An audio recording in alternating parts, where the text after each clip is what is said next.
você que é compositora, compositor, já em algum momento pensou, nossa, minhas músicas não ficam legal em português, fica estranho, fica tosco, fica esquisito, em inglês fica mais legal, então vou compor em inglês. O lance é os fatores que fazem a gente pensar isso. Por que, que a gente acha que a melodia tá ruim, tá zoada? Por que, que a música tá legal? Aí você vai botar uma letra em português e fala, meu, isso tá tosco, eu tenho vergonha de cantar esse negócio. Isso é muito comum, já passei por isso. Quando eu comecei a compor, eu tinha isso muito. Foi um tempo para me acostumar. Claro que isso acontece muito mais com pessoas que tocam gêneros que não são, né, essencialmente brasileiros, né?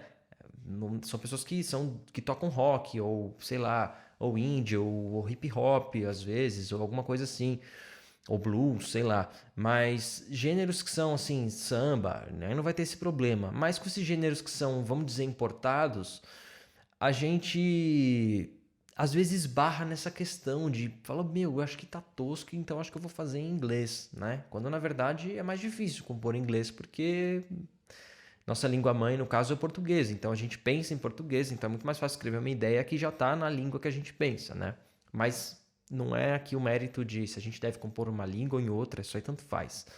Quando eu comecei a compor, eu era muito influenciado pelo punk rock, eu ouvia muito punk rock, hardcore, gêneros que são, e bandas assim, americanas, assim, 100%. Eu lembro que eu até era moleque, uma época meu pai falou, meu, você não ouve nada em português?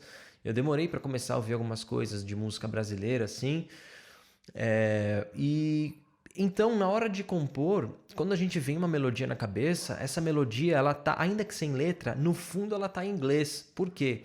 Porque a gente tem todo. Aí, pesquisando sobre esse assunto, eu achei uma frase que eu achei certeira de uma linguista já falecida, uma linguista americana chamada Victoria Fromkin, que ela disse algo assim: do mesmo jeito que as sílabas tônicas ajudam a dar a métrica num poema, por exemplo, os padrões de sílaba tônica da fonologia, né, da língua por completo, do sistema de sons, eles ajudam a criar a métrica de uma língua.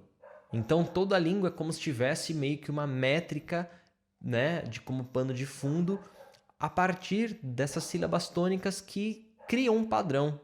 Um baita exemplo disso é o francês, que todas as palavras, praticamente 99% delas, são oxítonas, né? Terminam com a primeira sílaba, a última sílaba é a mais forte, né?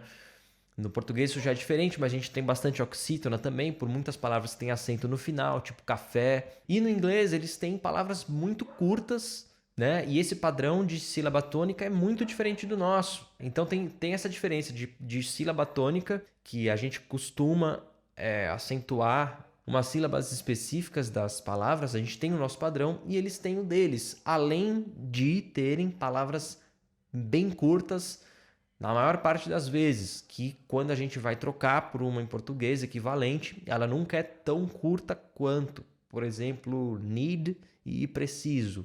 E aí o que acontece? Meu, quando a gente está ali bombardeado por música em uma língua, quando a gente de repente tem uma ideia de melodia, ela vai ser em cima daquela métrica, da métrica que essa língua carrega. Como a linguista aqui, Victoria Franklin, diz, as línguas carregam uma estrutura métrica a partir dos padrões de sílaba tônica no sistema de sons da língua, né? Meu, é por isso que você sente que fica tosco, ou já sentiu, sei lá, de repente, que fica tosco em português, porque a gente tá com a referência do inglês. Então, uma coisa que me ajudou nisso foi começar a ouvir as músicas brasileiras, mergulhar mesmo. Claro que isso foi um processo, assim, meio que natural, a gente acaba ouvindo, gostando de uma coisa, e aí vai atrás, e a gente vai trilhando no nosso caminho, né? E até do que tem a ver com o nosso estilo, mas me faltava referências quando eu comecei a fazer isso, referências de português cantando, porque eu ouvia muitas músicas com bandas assim majoritariamente em inglês. Então o que sou estranho é porque às vezes a gente está tentando adaptar, fazer em português uma melodia que originalmente ela é em inglês, e aí a gente acaba fazendo ali uns encaixes meio grosseiros assim, né? Tentar fazer caber de qualquer jeito. E aí acaba ficando meio pobre mesmo, porque na verdade a gente está fazendo uma gambiarra ali, está emprestando, está colocando uma língua num espaço que caberia melhor uma outra língua. Então uma saída para isso é mudar um pouco essa melodia que você já criou, né, de repente, ou, meu, quebrar muito a cabeça com as palavras em português para que elas caibam muito bem naquela melodia que foi originalmente feita, né? Não pensando, até porque é inconsciente, mas foi feita inspirada ou a partir de uma outra língua. Além do fato de que em inglês a gente tem a impressão, isso como compositor, né? Que a gente escreve o que sente, escreve o que vê, o que acha do mundo e tal.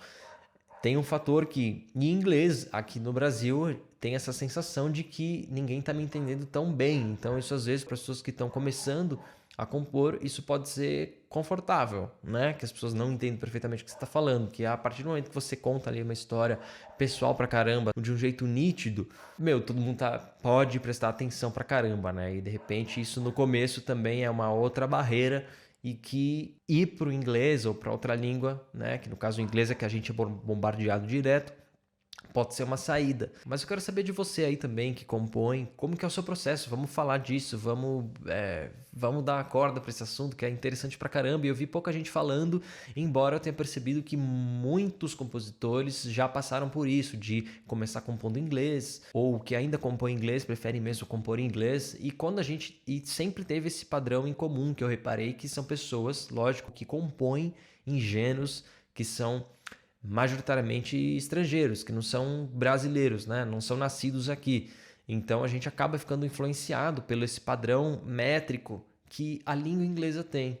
Então, diz aí, você compõe em inglês, em português, qual que é o seu padrão, que jeito que você dá, como que você faz essa gambiarra, você muda a melodia ou você muda as palavras no português, tenta caçar uma palavra que caiba ali. Conta aí, isso daí não tem uma resposta, mas vai ser muito legal ver o que cada compositor tem a dizer. Valeu, um abraço, até o próximo. Fique bem.